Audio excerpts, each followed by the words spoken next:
It's time to take a trip up into the clouds with this new survival adventure game, Aloft. This co-op sandbox style game is coming out in early access, and it is a pretty chill, cozy experience. Today I'll be telling you all about it, so buckle up for a windy ride and let's get into it. Starting up Aloft, you are thrown into a blustery, beautiful world. Learn the basics, get yourself a glider, and then it is off to the clouds. You'll be exploring different islands, researching stones and anchors, which is where you'll get your building blueprints from. Eventually, you'll be cherry-picking the perfect island to make your home.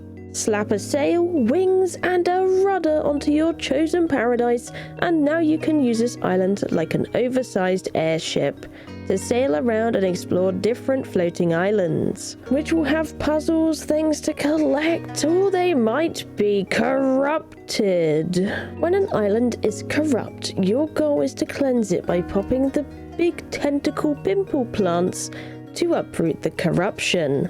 However, these won't go down without a fight, as you'll have to battle through shroom-like enemies. You'll want to cleanse islands when they are corrupt. They might stop you looting things you need, or from getting the blueprints required to progress, as the Aloft's progression system seems to be based on island hopping, finding blueprint stones and anchors to be able to bypass the meteor belt into a different Sky Island biome. I feel like this game would be best played with a friend from my own experience playing it. You can also play solo or with up to 8 players. The choice is yours. The game reminds me a lot of how Raft plays, with the whole mobile floating base and the looting of different islands, with a bit of Drake Hollow vibes, which is a lower key game published by CD Projekt Red, where your goal is to save the Hollow by cleansing corrupt roots and creatures off of the different islands. So much of the same vibes here. I have been craving another Raft-like game though, and I'll say this kind of scratches the itch, just without the scare factor of the shark. I'm unsure if this is a good thing or not, as I do kind of feel like a bit of spice is needed here and there to keep things interesting. Anyways, let's talk more about island life. You claim it with a flagpole, and it seems you can change your choice in isles at a later date, which is great. On your floating island, you can build a base, set up workstations, and grow crops for different food recipes, which in this game you use food to heal with, and for attribute bonuses. You don't need to eat or drink to fill any harsh meters. You can also find sheep, llamas, and pheasants on different islands, which come in different colors. Gotta catch 'em all. Bring these to your home floating island and you can raise baby animals, shear the sheep, and use their poop as plant fertilizer. The animals are really sweet. You can pet them and feed them, which is a massive plus in my book, as I absolutely love animals. Now let's talk character creation. In this game, you can make your own character. It's okay, there isn't a ton of choices on it, but I think there will be something there for most people. I wish there was more hairstyles personally, as when I went to look at the facial hair, there was absolutely tons of those, but less head hair choices, which is pretty different. The game's controls were easy to pick up. It does feel like Aloft really likes games inside of the game, as I noticed that even when cutting down trees or mining stones, you almost get a little mini game there, which if you hit the stone on the mark, you farm it faster.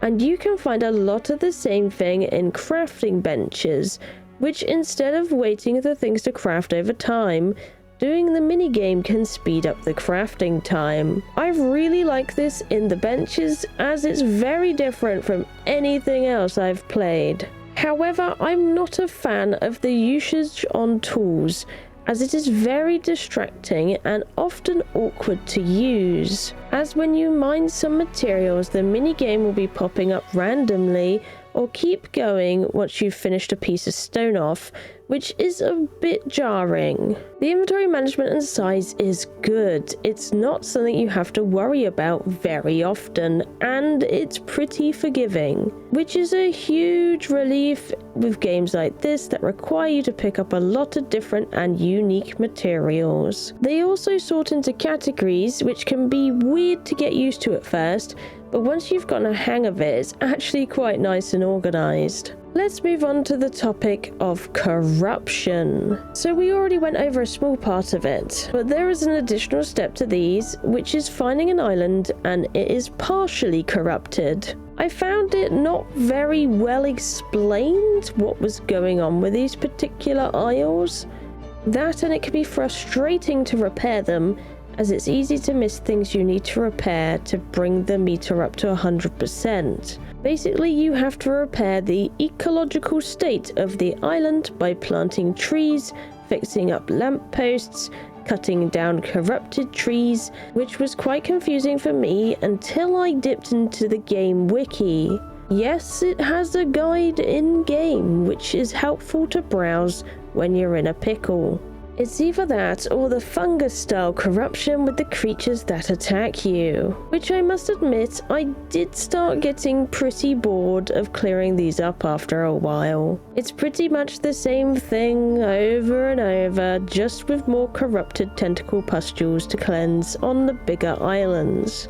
It did start to spice up a bit when I moved over the asteroid field to the full-coloured biome, and there was a whole puzzle to cleanse the plants, where you had to adventure inside maze-like ruins and a pirate ship to find the plants in the first place. That was interesting to do. Some of the bigger islands don't seem to perform very well for me though, and I did find myself shooting down some of my graphic settings to cope with these. This is despite having a good gaming rig, so just bear in mind they tend to lag a bit and have frame drops. I don't know if they'll fix them over time, fingers crossed, but it is a work in progress. So let's dip into my thoughts about the game. I like the game, the graphics are pleasing and beautiful. One really cool thing about the game is that they have dynamic music, so if you perform certain actions, it can trigger certain soundtracks, which make things feel epic in the moment. The music writing is done incredibly well in the game.